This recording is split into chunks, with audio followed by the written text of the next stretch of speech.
1, 2, 3, 4. Boom, boom, ba, bum, ba. Yek, do, wa, se, cha. It's 4/4. 1, 2, 3, 4. Tom, tom, chap, back. Rhythm and zikr based on maqam Hayy Allah and names of Allah. All names. Qayyum Allah, Qadir Allah, Baqi Allah, Saqib.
About the mind. It's not about the intellect. It's not about rationale. It's about love, divine love. So the essence of Sufism is love. And the essence of Sufi poetry is love. The same with Sufi music. It's all to draw us back to our origins.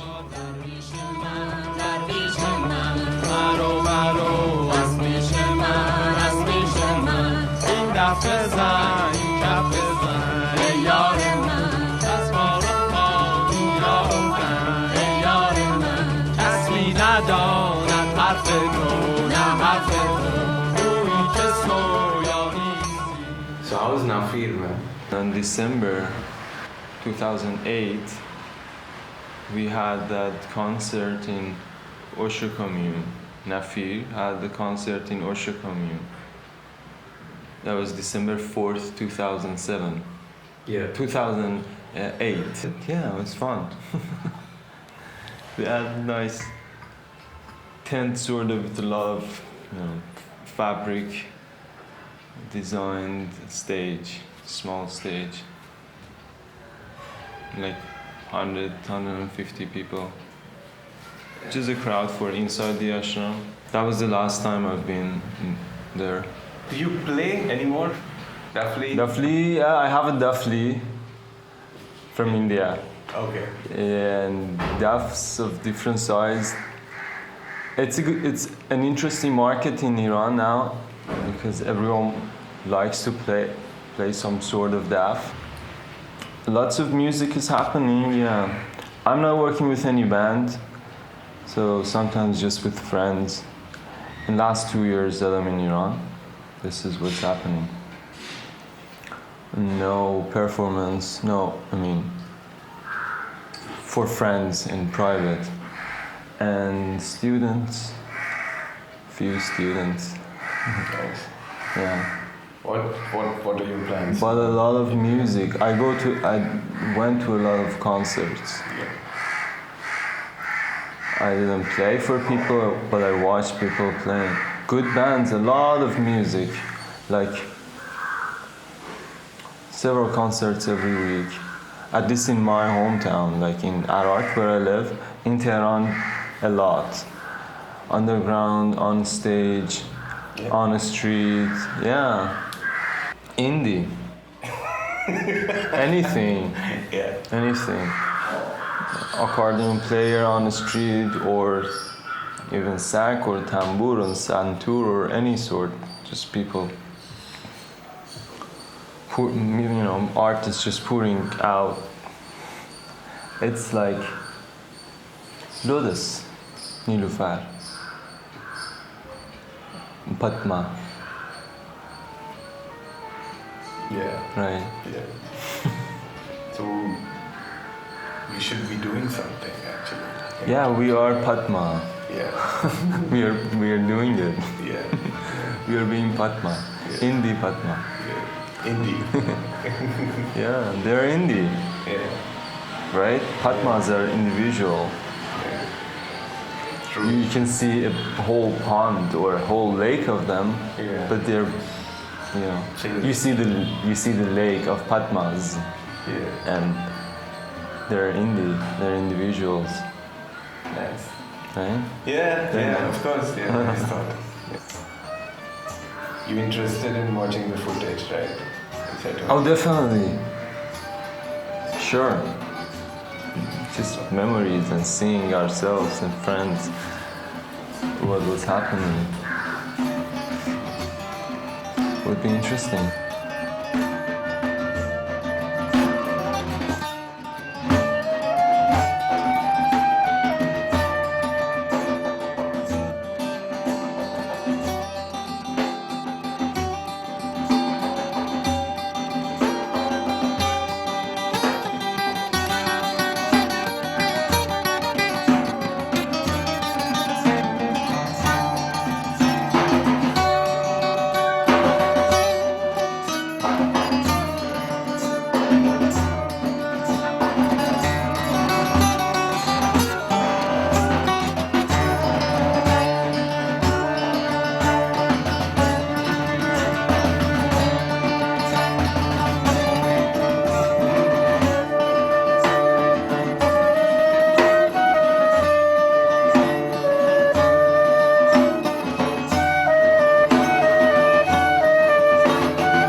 I was 23 when I moved to India. That was my first time in my adulthood. So when I was 4, I came to India with my dad and mom for a month of vacation. Okay. And then Where in India? Pune. Okay. Pune, Bombay, no problem. I think none of us were really satisfied with the overall music, what was going on. None of us, I mean. Farbutar, Mazdak and I. And then I came back again to Pune 19 years later when I'm 23. Mazdak and I got to be friends as soon as we entered India. 2004, he played tambour and I played dafan, daire and percussion. I came to India to learn tabla. I was really crazy for tabla. And then Farbud and Sahar showed up and they were rock, jazz rock. After years being friends and just sometimes in parties play together, we got in an event of like 9-10 people all together with some other people. It was okay. So NAFiR was that.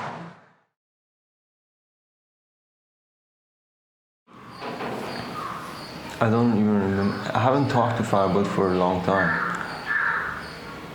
But he's doing good. He's teaching and sometimes I guess have some concerts. Small concerts. Mazdak is traveling big time all the time.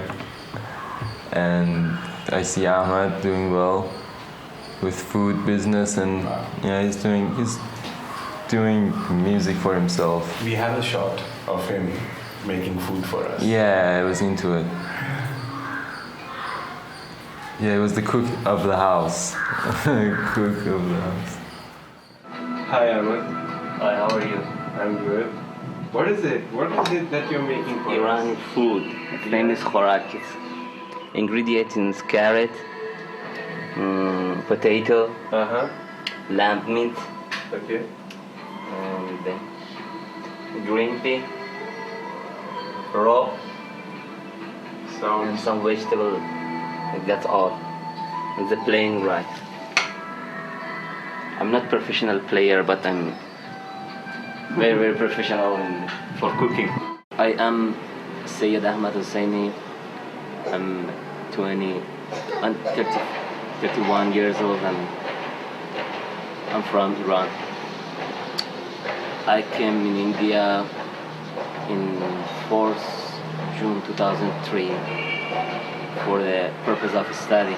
Sometimes I'm playing Iranian instrument, tambour.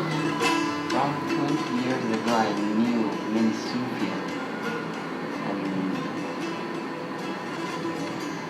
I got many things from them, and also from the most favorite poet of Iranian, especially Hafiz, Shams Tabrizi, Maulana, and how can I tell you the influence to me? But I got many things, and learned many things from them.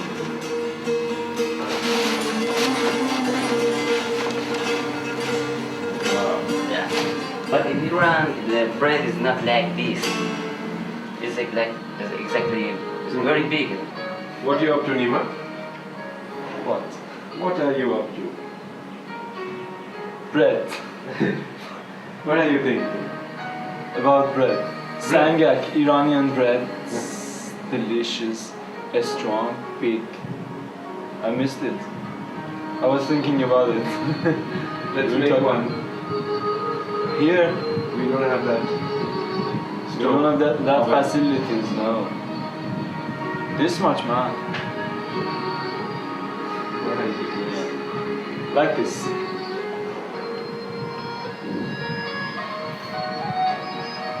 This much. That's big. It is.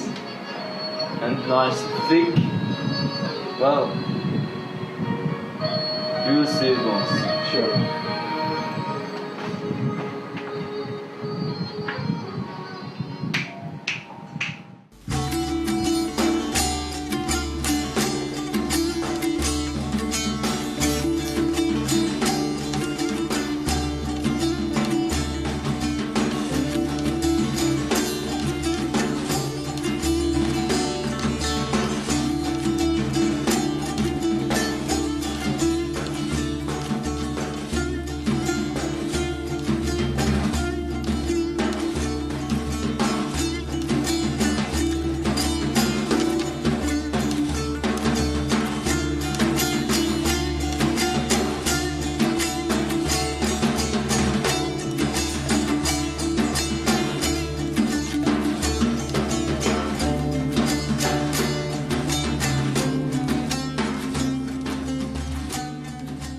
This is Avatar Meher Baba's home. This is where I live. I've been here for 29 years.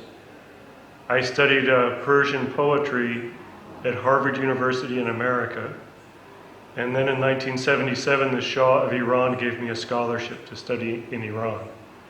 And I was at a university in Iran for a year. And what attracted me to Persian poetry is Meher Baba has said that the two greatest Persian poets, Jalaluddin Rumi and Hafiz of Shiraz, are perfect masters. They're God-realized souls. And their poetry essentially is the greatest art that has ever been produced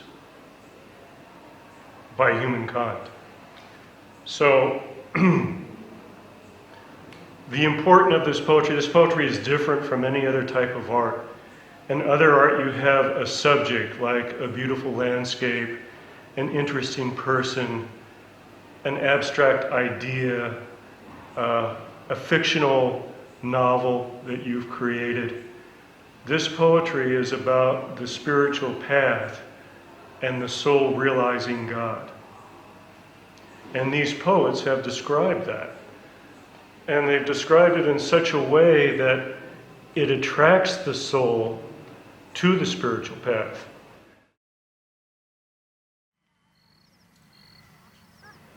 So the essence of Sufism is love. And the essence of Sufi poetry is love.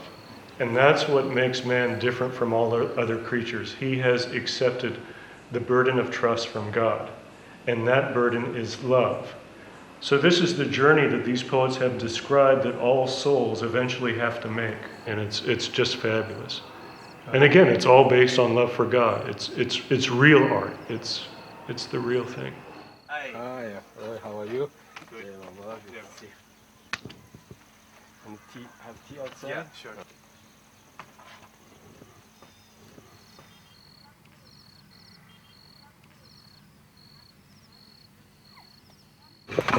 Thank you. Hi Mohsen. Hi, Roy. How are you doing? Good. Thanks, Baba. Very good. Yeah, I'm living here for 2 years, over 2 years, yes. I used to live in Pune for 5 years. Okay. And when I came to visit, then I decided to live here because it's a very unique place here. Okay. Very special kind of a place. So, This place. yes, we love it.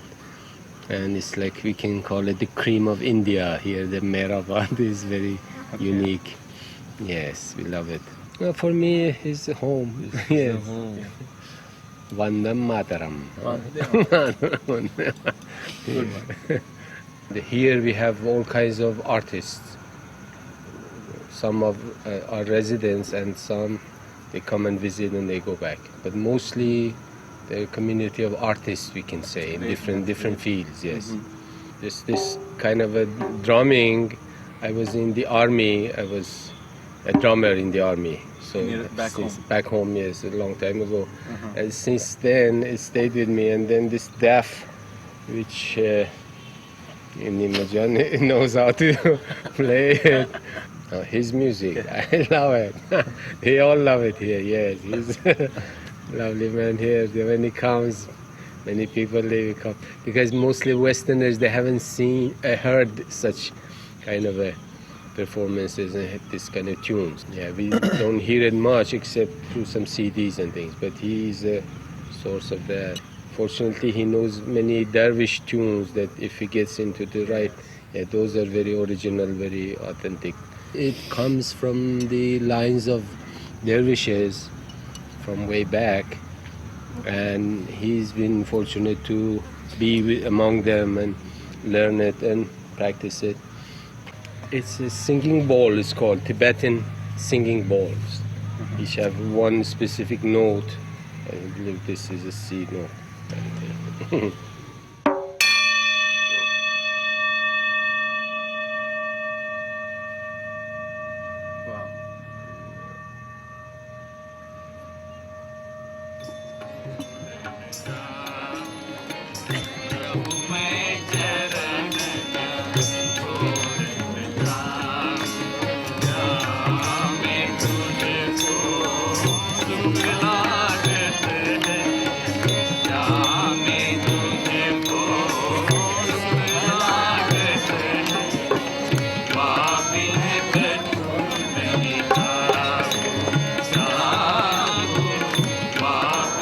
I learned a lot in India out of college, definitely.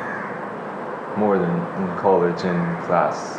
The education is on the is out. When you expand your, you see, oh, something else is there. You don't have to look that narrow anymore. You can still do what you're doing, but you've seen a little more. Yeah. So it's like ice breaking. That's how I feel. That's why I expose myself to different concepts, different subjects. I don't have to be anything.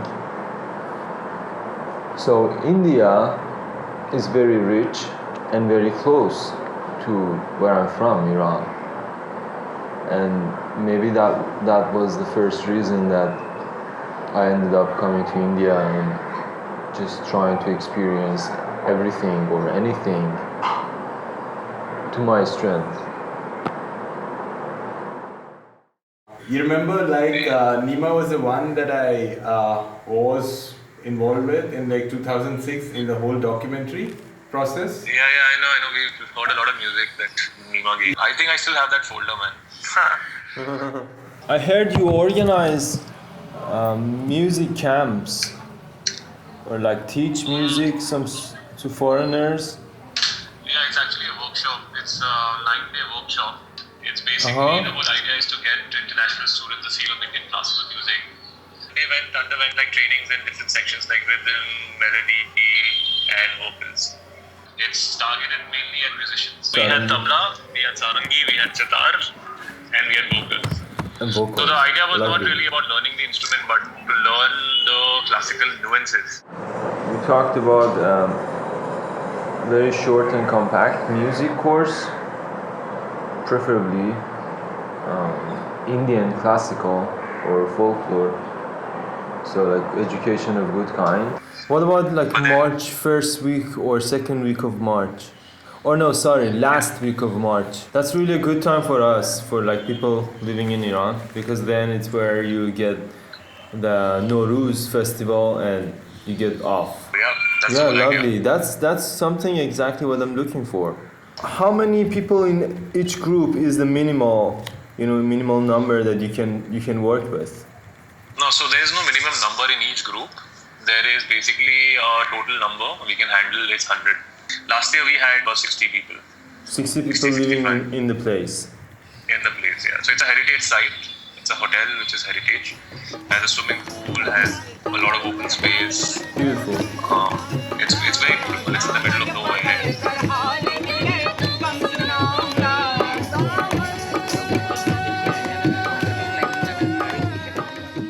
In other countries, the West, other Arab countries, other Asian countries, you really don't find much mysticism. So I think this gives a sense of the power and the beauty of this poetry, how it's transformed the consciousness of an entire people. The West is about materialism. The East is about spirituality. So the experience of the soul in two different places is different, even though souls have to be born in both places.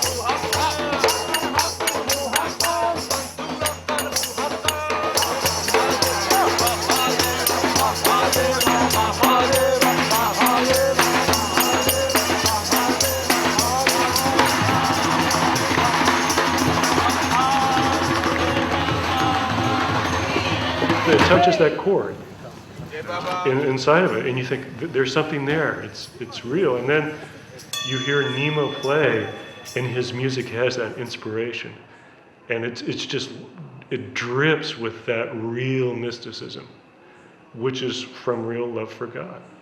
You see, and then you read Rumi or you read Hafiz, and the same thing. The images, the concepts, they're so powerful and they're so beautiful that you're just naturally enthralled.